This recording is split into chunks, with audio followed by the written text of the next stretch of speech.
Awesome. Okay. Well, it's right at 12, so we will go ahead and get started. There you are, Connie. Hi, welcome. So welcome to everybody. Thank you guys so much for joining us.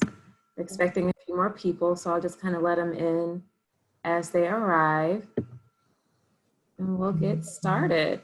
So this one's going to be a little different. I don't know if any of you were present for our previous presentation, but she had a PowerPoint and it was more of a webinar. But this one we're going to make a little more fun and interactive, kind of laid back. So we're just gonna talk. We're going to have a conversation with Billy. Going to get inside that brilliant mind of his. Appreciate He's that. going to tell us all about what it means to find your purpose and be in the right seat. Got it.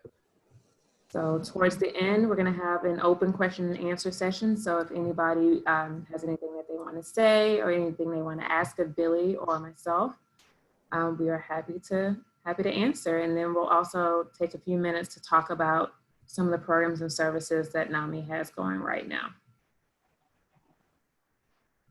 Everybody good? Yeah. Good. Awesome. Okay. Well, thank you so much, Billy, for agreeing to speak with us today. I know your schedule is all over the place, even in a shutdown mode. You've still got a lot going on, so we appreciate you taking the time to talk to us. Of course, it's an honor. So I guess let's start with just a little bit about you. Tell us what you do, a little bit about your background. Got it. So for anyone who may not know me, Connie, it's a pleasure to meet you. Of course, Jane, I know very well. Jessica, I know you well. For me, I have been involved in NAMI now. This is my 6th year in some capacity being involved in NAMI. I originally got connected through Lakewood Church. The men's ministry at the church got connected to be involved in the walk. They had a team, and a good friend of mine named Derek De La Pena said, "Hey, Billy, I know your story. I know some of what you've been through. There's this organization named NAMI that I think you probably should come and get connected with." And so I came out and I just walked at the first walk. Was just a part of the team with them. And I love the heart behind the organization.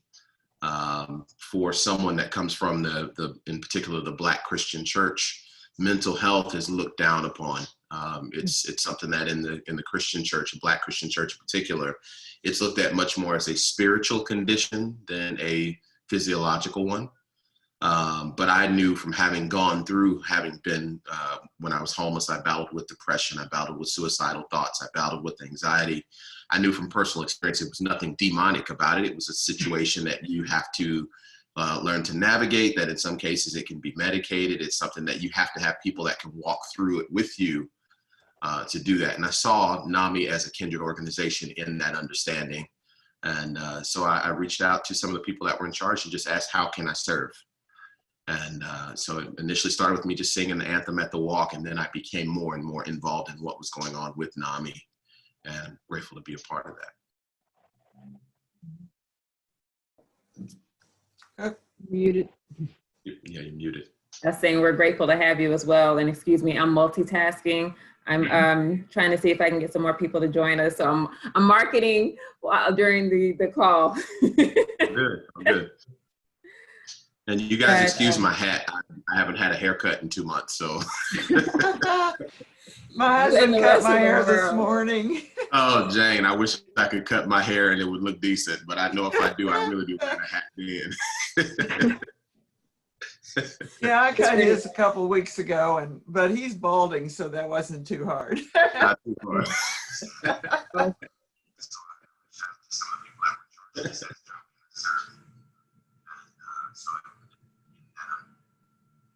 All right. So that was actually one of my first questions, was a little bit about your story. I've seen your testimony, I've seen your story, but how has your journey helped you realize your purpose, and how did you work through those mental health challenges to get to where you are today? How has my journey helped me to find my purpose? Jessica, there's something that I teach as I do public speaking. It's called the heartbreak paradigm. And what that means is, if you want to know what your purpose is, the question to ask yourself is what breaks your heart? Because whatever your purpose is, it's going to be intrinsically linked in some way to the thing that breaks your heart. For me, having been homeless, I have a heart for the homeless and for the people that are marginalized and overlooked.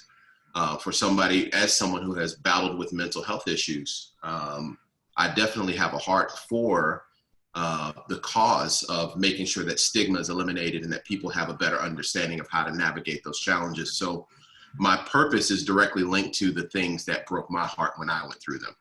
I shared a story not long ago on my blog. I gave a speech in Austin, and I was talking about the same thing, and I asked the audience that was there for the speech, what breaks your heart? And people were very quiet. And I said, how many of you are doing something in terms of your career that relates to your heartbreak? And a woman stood up and she was crying in the audience. And she said, when she was a kid, she watched her grandparents be put into a nursing home because her parents couldn't afford to take care of them anymore.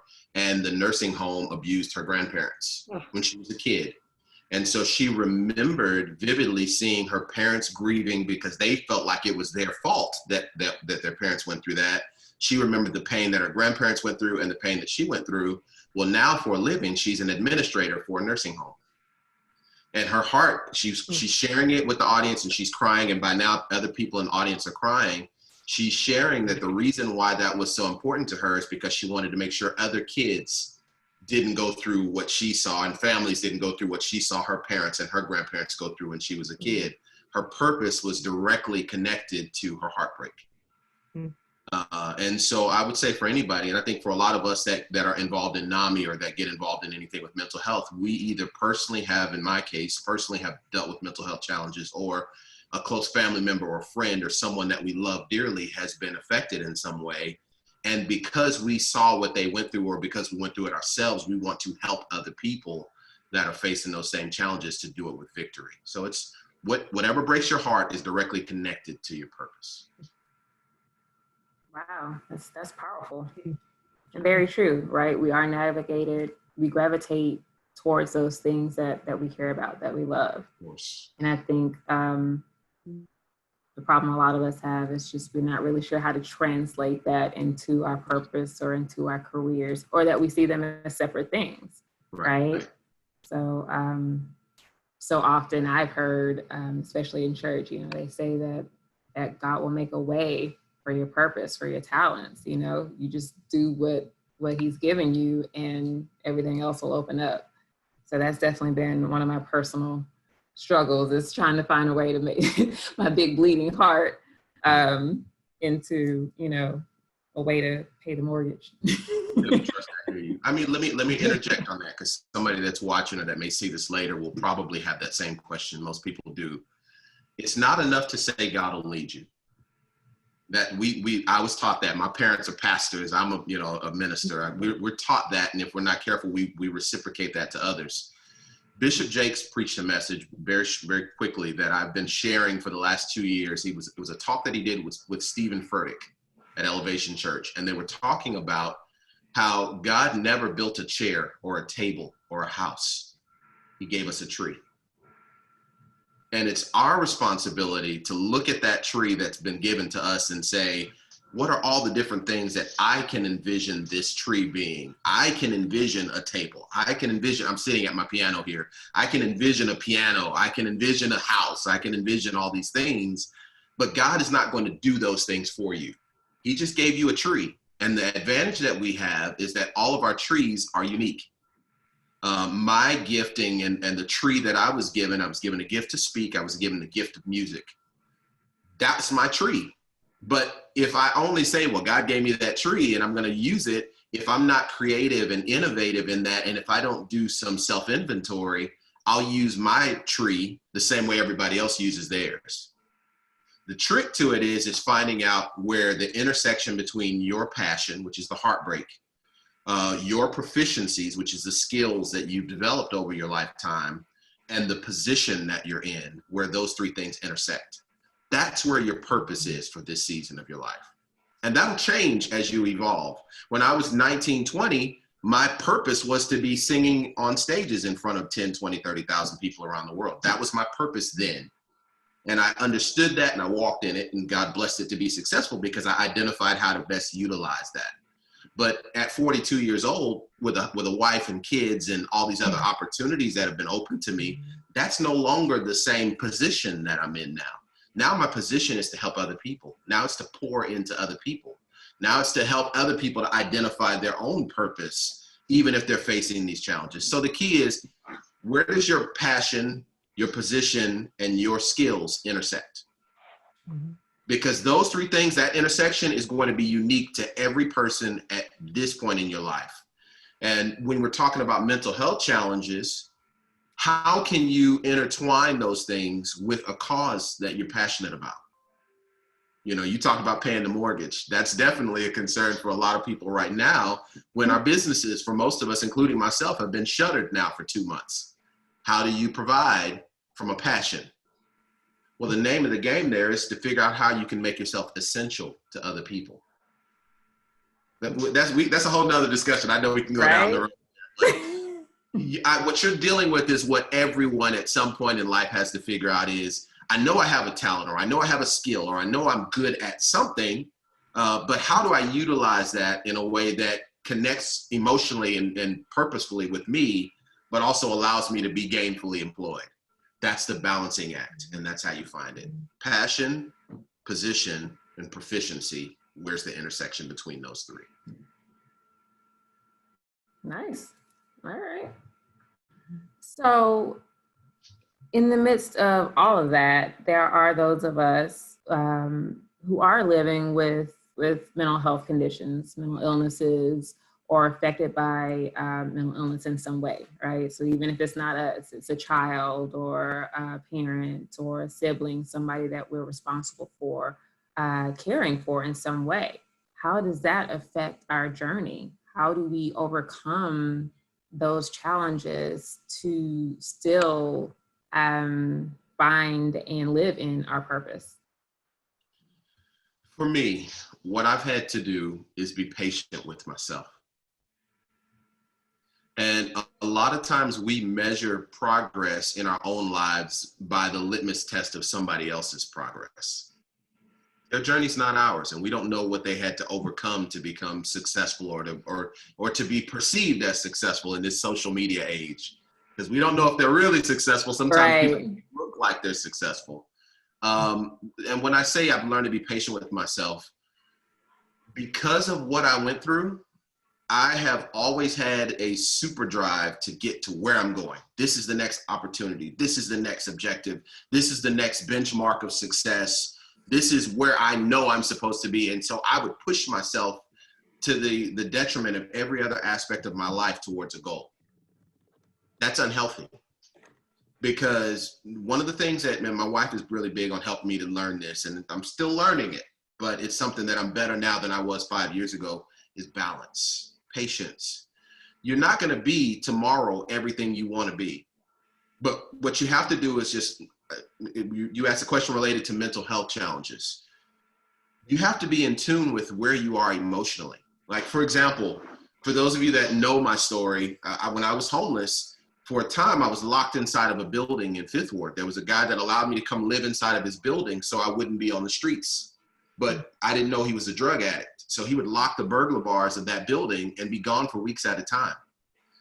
What this quarantine has shown me is I still have some PTSD, honestly, of being trapped somewhere. So there's been a lot of days where I couldn't get out and go anywhere. I'm sitting here in the house. My wife is still working. Her job is essential. My studio is closed down. Public speaking is shut down. I'm sitting in the house looking at out the window, and I've had to be patient with myself rather than trying to force something. A lot of times, especially when we're younger, we think it has to happen tomorrow. One of the greatest benefits that I've gotten with some measure of age now is I can look back with perspective and see how small steps I took at 20, at 25, at 30, over the long haul have paid out. They've borne fruit. Patience. Don't make the mistake of thinking that your purpose has to be fulfilled tomorrow. Now, the balancing side of that is that we don't have an unlimited amount of time. You know, at some point in time, God is going to say, well done, come on home. So you have to find the balance to make the most of every day, but not be too hard on yourself. I saw something about a young man that committed suicide a couple of weeks ago because he was inside his home. He was already battling with crippling depression, and then being isolated in his home pushed him over the edge, and his family found him there. Did you guys see that? If I can, I'll try to share it on my Facebook page. I saw it maybe a week and a half ago, and my heart went out to him because I know how that feels. When I was locked inside of that building, I wanted to end my own life. When you are battling with mental health challenges, or if you're caring for someone who is battling with that, be open to communicate. Be patient with yourself, because tomorrow will be better than today. It may not feel like it right now, but it will be better. Sometimes just having someone that you know cares, that's willing to listen, and that's there for you, and a support system for you with no judgment and no stigma, can be powerful enough to help you to navigate that until you get back on the road to where you want to be. But patience and balance would be the two big things I'd say to that, Jessica. I'm sorry, I have to mute. My children are upstairs. I asked them to stay up so that they didn't interfere with the call. They're still so loud because children.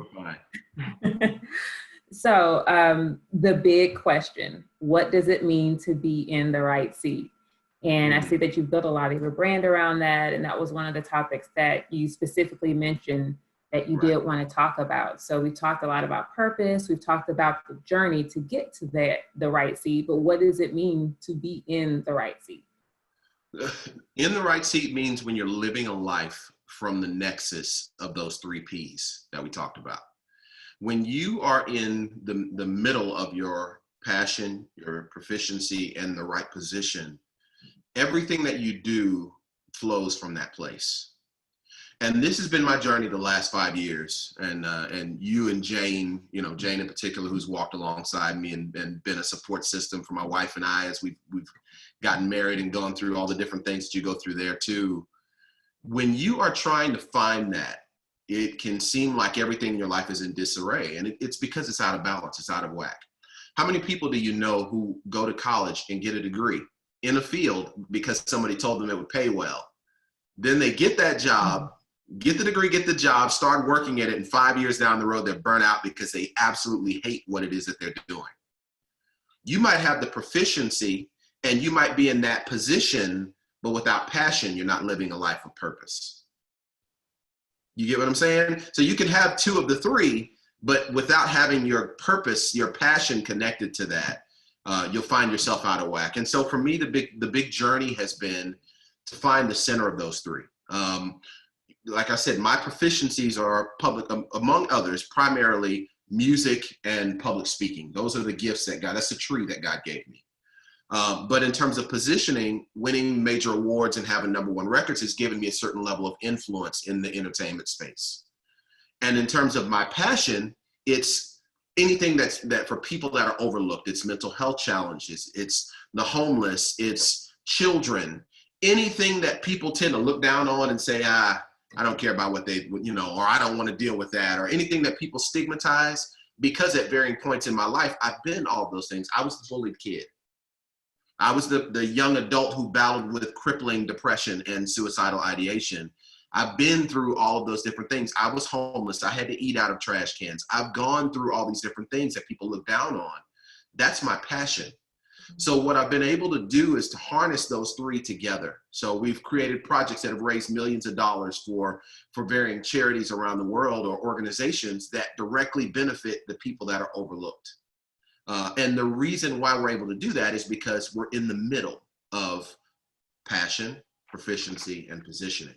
When you find that balance, when you find the nexus of those 3, you're in the right seat.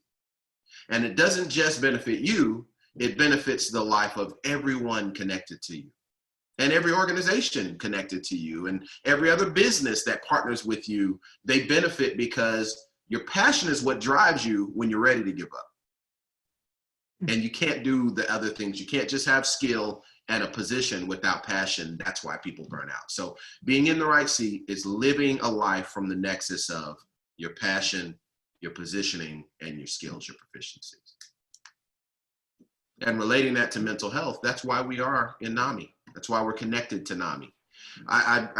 One of the things I enjoy about reading the emails and being a part of the board meetings when I'm able to be there for those is how everyone comes from a completely different position, perspective to the table. Everyone has accomplished different things in their lives, but the uniting passion is the cause for mental health. So even in that, everyone at the table has a different in the right seat position because their nexus is located in a different place. Mine is music, James is administration. You know what I'm saying? Like everybody has their own perspective on that, but the passion unites us. And I'd say even for somebody that's dealing right now that's not connected to an organization, but you're dealing with mental health challenges in the middle of this and saying, what do I do next? Find that. You obviously what you're dealing with is heartbreaking. What you're dealing with is a challenge, but find how you can use that passion of what you're overcoming, what you're dealing with, and connect it to whatever your skills are and to whatever position if you don't have a position, guess what? With the internet, you got a position because you can connect directly to everyone you want to reach through social media. Even if you don't have a big audience, there's someone that you have an opportunity to impact. And even if you just impact one other person and make their lives better, was it not worth it? So in the right seat, passion, proficiency, and positioning, finding the balance or the intersection between those three. Okay. So we touched on that a little bit in the entire conversation, but this pandemic it's unprecedented and it is a crisis. And it's upended everyone's sense of normalcy, everyone's sense of purpose, the uncertainty that it's created. I think in most of us, it's a lot. It's a lot to handle for the person who, for lack of a better term, has it all together, right? But then it's even more, I think, upsetting for those of us who are already dealing with or living through those everyday challenges, whether it's, we're still in the midst of finding our purpose, whether it's mental health challenges, it's particularly overwhelming. So I know you kind of touched on it here and there, but how can we turn this crisis into our purpose? How can we find our way to that table, to that seat? Even with something as traumatic and debilitating as COVID-19 and the way it's upended the world. Got it. I would use the analogy of a slingshot. And so you take a slingshot and you pull it back. This is what the pandemic is doing to all of us right now. This is where we thought we'd be at the start of 2020, but because of the pandemic, we're way back here. But what happens when you let go of the tension on that rock at the end of that slingshot? So I would say to anyone who would see this, the name of the game is while you're in this pulling back period, what are the things that you could learn or be developing or be growing in that would help you to accelerate forward when this is over? When for lack of a better term, as it relates to the analogy, when the pandemic lets us go and we can sling forward. I'm seeing a lot of people, including people that I know battle with depression and anxiety, engulfing themselves in training courses online, things that they wanted to learn, but they've been too busy to do. We've had 2 months. I've seen people completing courses online for skills proficiencies that they've needed to develop, but they haven't been able to because they've been working that job that they went and got a degree for, that they were not necessarily suited to their purpose to be in. I would say to your question, identify the things that will put you on the path to what you believe you were created to do, to whatever your purpose is. And if there's any areas of lack, use this time, if for no other reason, use the time to develop those skills. Use this time to learn those things. We got YouTube.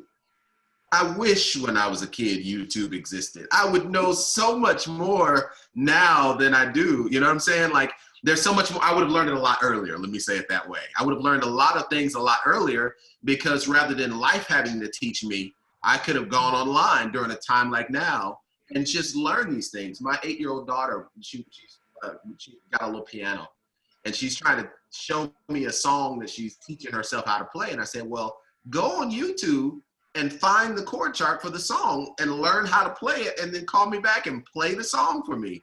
And so I haven't heard from her yet, so I'm guessing she's still learning. But she's got this time that she can use. You see what I'm saying? Like, that's something she wants to do.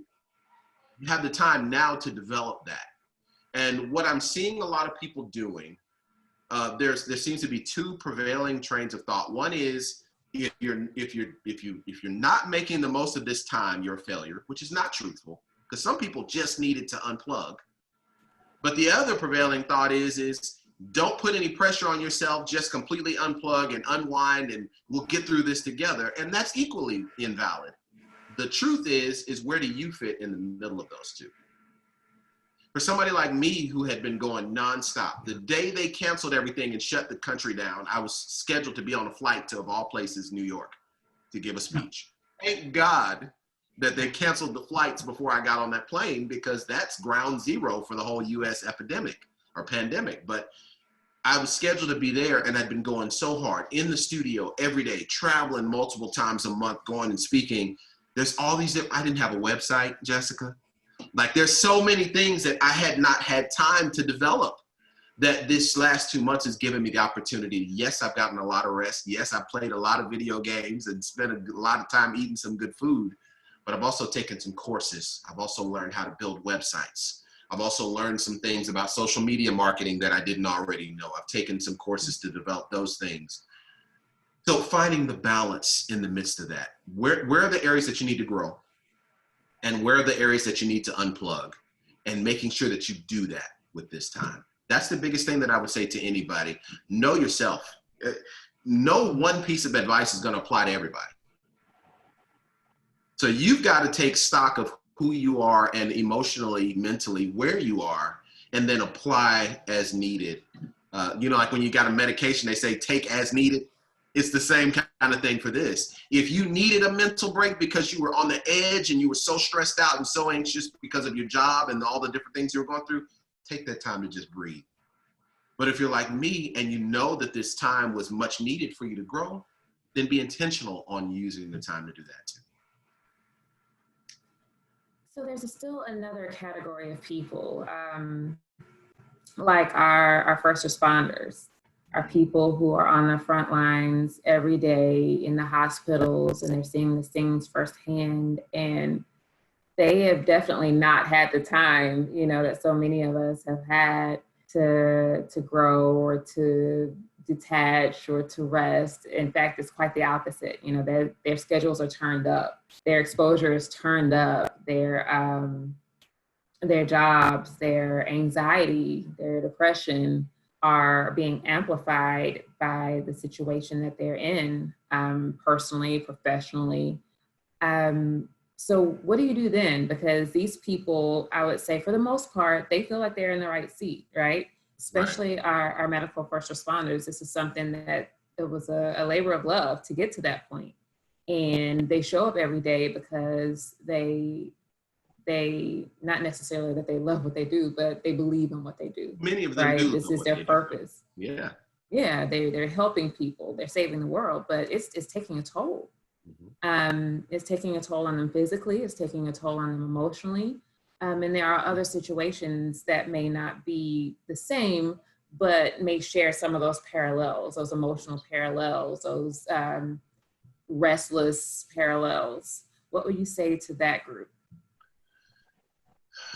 What I'd say to that group is it's in that case even more vital that you have a strong support system of people around you, because those people can't unplug.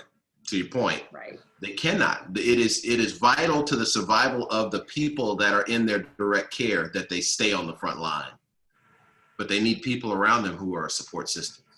You know, I've got a good friend of mine from college that I saw her post. She has a daughter. She had twins. Her son passed away a few years back. Her daughter is now 5 or 6 years old, and it's all she has left in the world. she's a nurse who's dealing directly with COVID patients. She can't go home because right now if she goes home, she doesn't know if she's in the stage where she could be incubating it herself and could expose her daughter and lose the last thing she has. So what she had happen, and I saw this on Facebook the other day, her mother took her daughter to the hospital and she got to say hi to her baby through the glass. Oh. Support system. You see what I'm saying? Many of you guys might have seen, and I shared it on my Facebook wall a couple of days ago, that if I'm not mistaken, it was a doctor in New York that she committed suicide.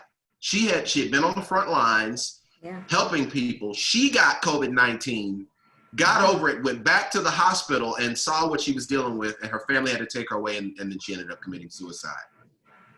This is real in ways that most of us have never seen before.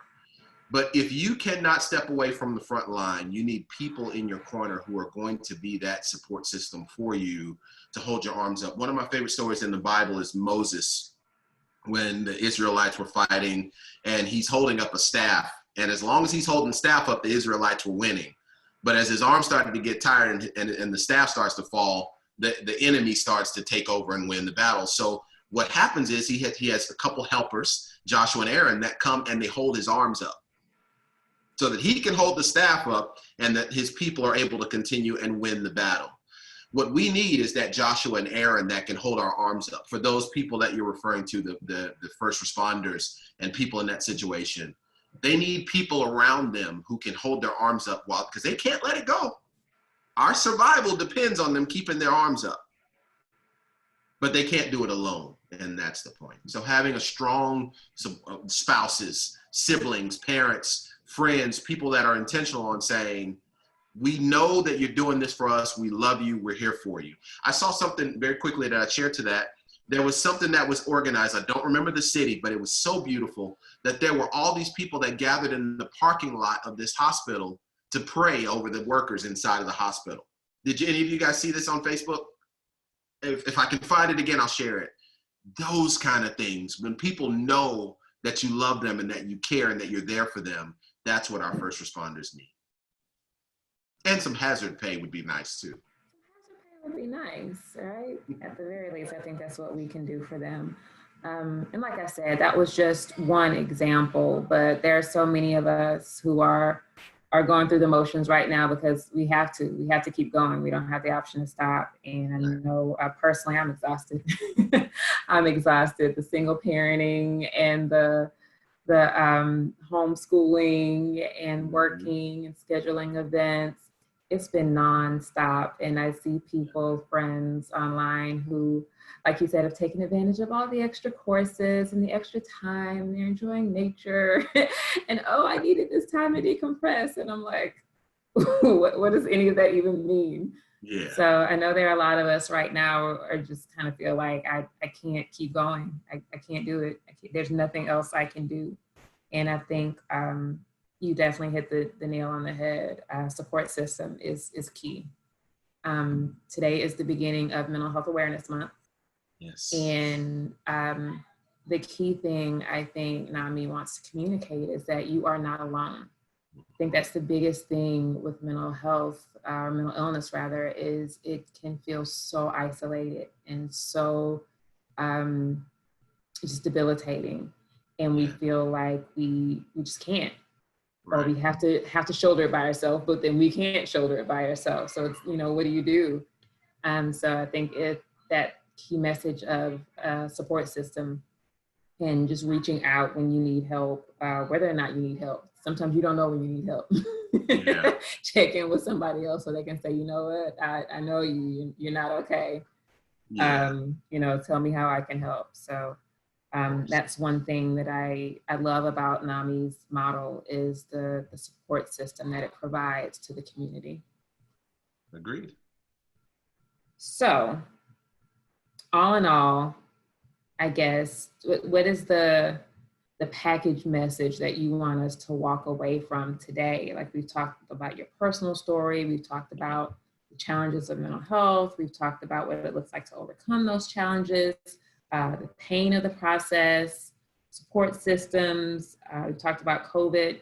So as we walk away from our talk today, like what is the core message that we need to know to be able to make it to the next stage, to make it to our purpose, to make it to our 3 Ps, as you say?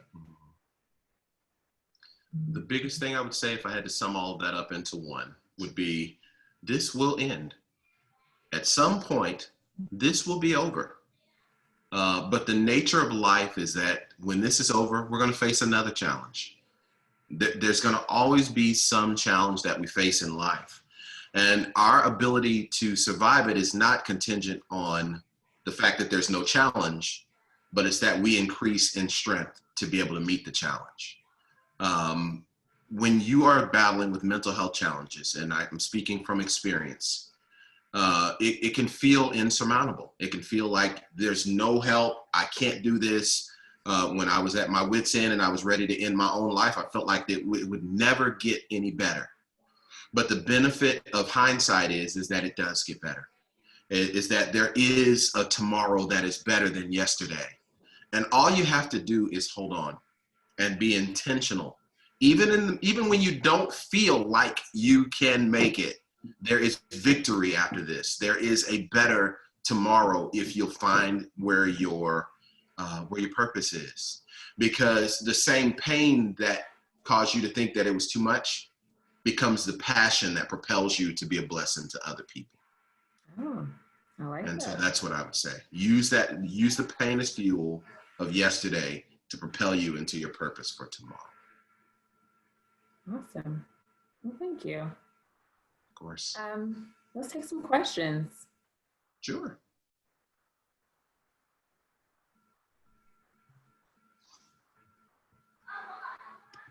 I know those are those of you who may have missed the beginning of the presentation, and I'd be happy to send you the link. But if you do have some questions, even if we've already covered it, we'd be happy to answer. Sure. By a little perspective.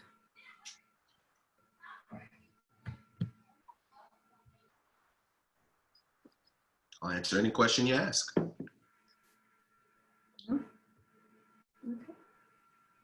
Well, I guess while you guys come up with some questions, I will talk a little bit about NAMI and how it fits into Billy's message about purpose and passion and support.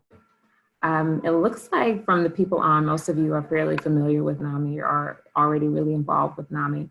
But NAMI offers free support groups, educational classes, and advocacy programs for people who are affected by mental illness. And I say affected by because it's not just a person living with mental illness, but it's also their friends, their families, the people who are taking care of them and supporting them through life, through their struggles and through their illnesses. So all of our programs are completely free to the consumers, to the people who are involved with them. NAMI has been blessed to be able to expand to different areas of the community. We have jail diversion programs that work to, what is the word that Neil uses? I can't think of what it is, but basically we're avoiding jail time in lieu of treatment. We have programs in the schools, our school-based programs. And NAMI is actually very well known in the community for our parent engagement and our parent support as an organization that was founded by caregivers. We get that part really well. We do that part really well. Welcome, Aditi.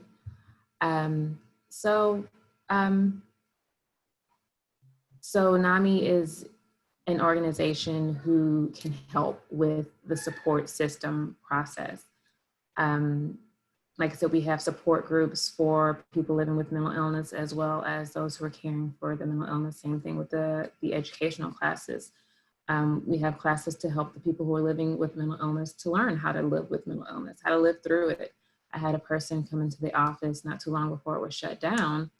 And the person, his mother, who had been caring for him for years, had recently passed away. And he was going to be living on his own for the first time and didn't know where to start. So his support system, his brother, came with him into the office and they worked through it together. And he got signed up for the educational classes and the brother got signed up for the support classes so that even though they weren't living together, they were prepared for how to support each other and themselves through the illness. And it's amazing. We also have a resource center, which we call our C Center, SEA, Support, Education, and Advocacy. And we have actually amped up our C Center, our support, our resource center presence to accommodate for the overwhelming issues that people are having specific to the pandemic. So actually, Angelina or Asta, could one of you please put the C Center support number in the chat so that everybody does have it? And I'll also add the website as well. We have COVID resources on our website. We have articles that help or direct to other resources. And we do have a resource form on the website for yourself or for loved ones. And we've helped people. We've helped people in crisis situations. We've helped people know what to do regarding housing. We've helped people through many different types of situations. So if you know someone who is living with mental illness or who is affected by mental illness in some way and they need help, please have them call our resource center, and we'd be happy to offer them all of the information that we have, so we can be that support system if a person feels like they don't have one on their own. Has anybody had a chance to think of any questions, anything they'd like to ask Billy? He's got an amazing resume. He knows a whole lot of stuff. Whatever. Yeah, Billy, I have recently finished Michelle Obama's book, Becoming. Ooh. And what you've been saying today really resonates with my experience with that book. Michelle being someone who started out working to get into what turned out to be the wrong seat, and Yes.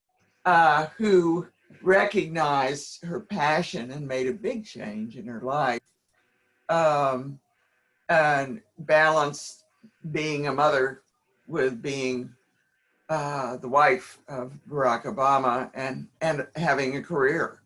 Yes. So I just wondered if you have had a chance to look at that book or hear it. I hear the audio is wonderful. And have any comments? I have not, but I'm going to get it now that you said that. This is Becoming Michelle Obama. What's the name of the book?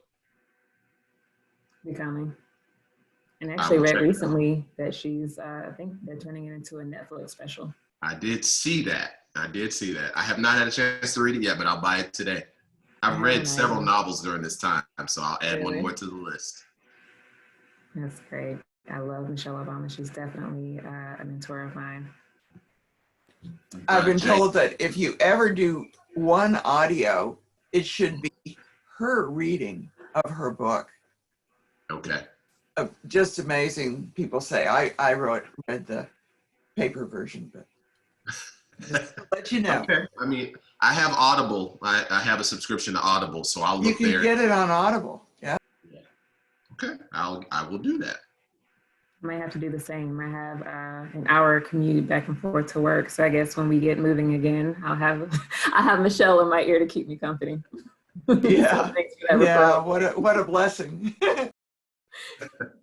No, Jane, I did the same thing. I've seen a lot of people, and what I mean by did the same thing, I went to college and got a job in corporate America. My degree in college, what I went to school for was for music, but after my record deal failed and after I was homeless, while I was working to rebuild, I got a job in corporate America because it paid the bills. And how I circumvented that was I would go to that job all day and then I'd be in the studio all night. So I devoted equal time to both, but the rest of my life suffered as a result. So how do you balance that? Going back to speaking about balance, but finding that right seat for your life, it makes all the difference. And for a man, I can't say this is true for everyone, but Steve Harvey talks about it in one of his books, and he's actually very right in what he says. For a man to be an effective husband, to be an effective father, to be effective in other relationships, it starts with us being settled in who we are and what we were supposed to do. If a man doesn't know his purpose, if he doesn't know why he was put on the earth, how can he lead his family to do the same? And so me finding that it's benefited every relationship connected to me. So what is the first step, Billy? When we get off of this call, what is the first step?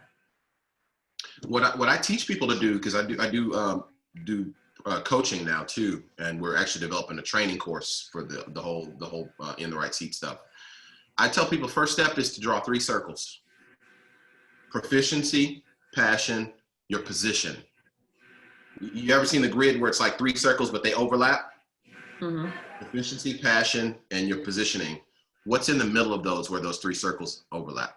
And you're gonna have to brainstorm it and map it all out, but write out all of your proficiencies, all of the things that break your heart or the things that you're really passionate about, all of the opportunities that you have. Position, for me, it's Lakewood Church, it's NAMI, it's Salvation Army, it's the Bible Society, it's all the organizations that are connected, it's the recording studio. Those are positioning that I have. Where are the areas where those 3 things intersect? That's what goes in the middle. And that's where you start looking at for your purpose or for being in the right seat. And then going back to the Bishop Jakes example, that's where you say, okay, that's my tree. What all can I build with that? We just did a project. Some of you guys might have seen that, where we raised it's almost $2.5 million just in the month of December for homeless people. Now we did that with the Salvation Army because they had their December thing was a home for the holidays. Because I was homeless, and I have a partnership. One of my positioning is I have a partnership with GreaterHouston, with Deborah Duncan and GreaterHouston. So we wrote some songs, packaged the project, had artists go and sing it on TV once a week in December, and then had a link where people were able, and you and I have talked about this, Jessica, so I know you already know about it, where people could donate if you wanted to help a family to get off the streets for the holidays. That we broke their fundraising record, and we raised almost $2.5 million from then until now, but it was $2 million just in the month of December. But that's my 3 circles. Right in the middle is homeless, music, and partnerships. That was my purpose for that moment. What does that look like for NAMI? What does that look like for the Bible Society? What does it look like for the artists that partner with me? It has to come back to the center. That's what I'd say first. Draw those 3 circles, make sure that the middle of them overlap. Passion, position, proficiency. What are the things in the middle where all 3 of those aspects of your life can come together, and you envision all the ways that you can maximize it? That's where your essential business is going to come from. That's where your streams of revenue are going to come from. That's where your life of purpose will come from. If you can find that, everything else falls into place. Awesome. Great. Any more questions?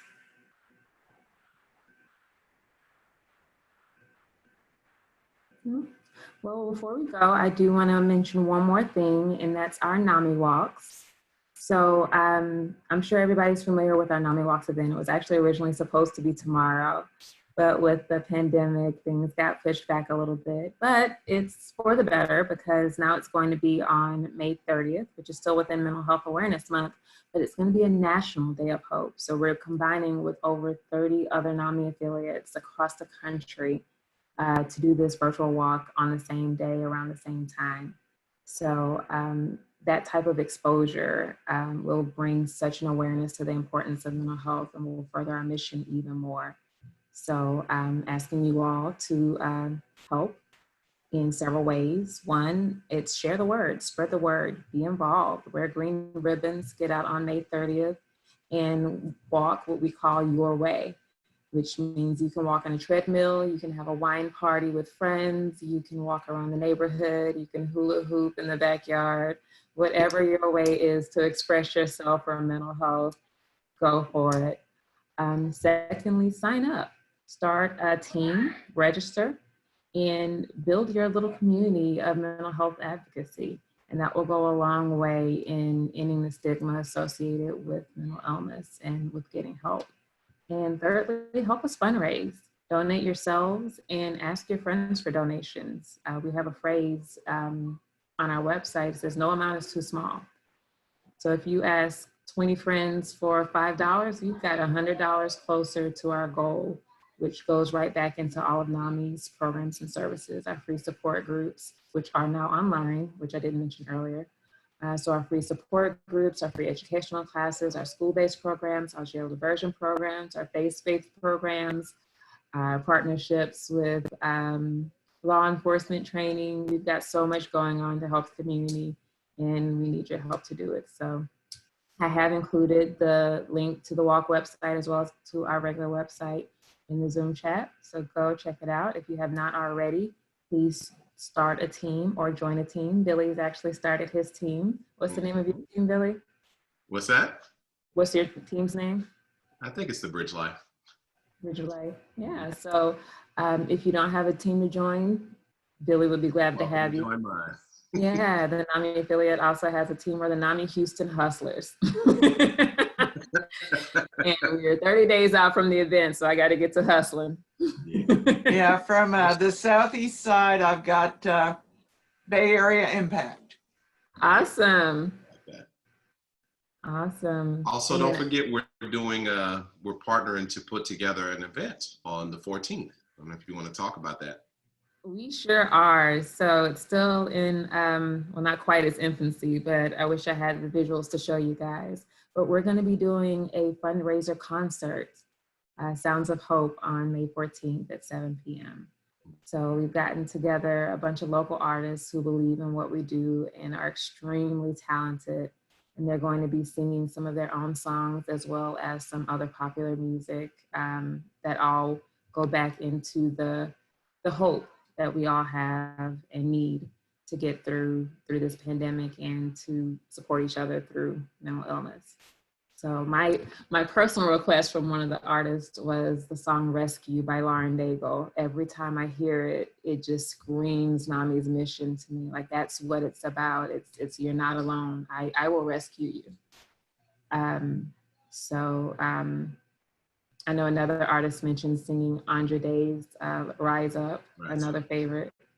So we've got lots of talent, and it's going to be a lot of fun. And I will be emailing out the flyers to you guys very, very shortly. So put it on your calendar, though. Save the date, May 14th, 7 p.m., Sounds of Hope.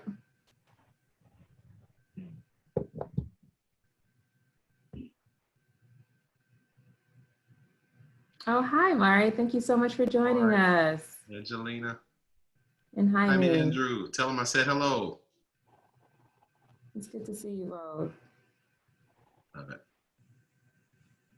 And thank you, Sarah, for your walk team. Angelina's also got a wine walk team.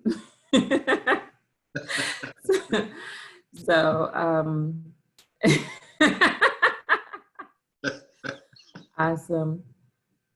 Do It Again by Elevation Worship. I haven't heard of that one, but I'll definitely put it on. I love that song. Yeah. Put it on the request list. Do it again. All right. Well, you all know where to find me if you need me. I'm going to slip my email address into the chat box just in case anybody has any follow-up questions for myself or for Billy, or any questions about the walk or any of our programs or services. GreaterHouston.org. And I'll be happy to send out the recording so that you guys can take all of Billy's wisdom and put it to use. So thank you so much again, Billy, for taking the time to speak with this. Thank you. I love the message. It was right on point and very, very needed right now. Appreciate that. All right. Well, you all have a wonderful evening. Enjoy the weekend, and we'll see you again next week. Be well, stay safe. We will. You guys take care. Bye.